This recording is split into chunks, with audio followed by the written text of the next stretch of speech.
পিনে গৈছিল যাই পিনে সি দেখা পাই যে বাৰীত মানে কি পুঁজিটোত আমাৰ সেই জুই জ্বলি গৈছে। তাৰপিছত সি চোৱাৰ বহাৰ কৰাৰ পিছত আমি এনেকে পানী মাৰি পিনে জুইটো নুমুৱাৰ চেষ্টা কৰো, কিন্তু জুইটো নুমুৱাৰ সলনি বেছিহে দেখোন বাঢ়ি গৈছে। তাৰপিছত আৰু অগ্নি নিৰ্বাপক বাহিনীক মাতি পিনে জুই নুমুৱাৰ চেষ্টা কৰা হয়। মাটিৰ ঘৰ আছিল আমি নিজে ক'ব নোৱাৰো, আমিতো ইয়াতে জুই গৈ আছো, তাতে কেনেকে লাগিল যায়। কেনেকৈ গম পালে? আমাৰ ল'ৰাটো তাকে জংঘল ফালে আছে, নাতি ল'ৰা নাতি ল'ৰা তাতে সি মানে লেট্ৰিন কৰিব গৈছিল, লেট্ৰিন কৰিব যাবতো আমাৰ লেট্ৰিন কৰিব গৈছিল। ডাঙৰ টচৰ পোহৰ এটা লৈ গৈছিল, সেই পোহৰটো যাই সি সেইখিনি সন্মুখৰ এইখিনিহে পাইছে। সি পায়ে একদম জুই ওপৰত গিলি লাগি গৈছে। ওপৰ গিলি যেতিয়া লাগি গৈছে সি আমি ইয়াতে গোটেই মাখা বহি আছো না, তাৰে পিছত এতিয়া জুই লাগছি জুই লাগছি জুই লাগছি।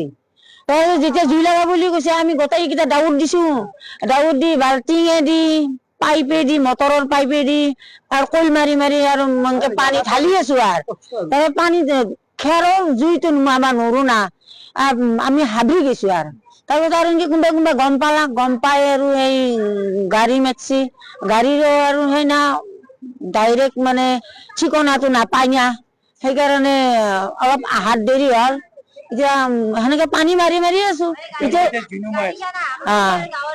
গাঁৱৰ মানুহ যিমান আছে আৰু চবে আছে। কিমান মান খেৰ?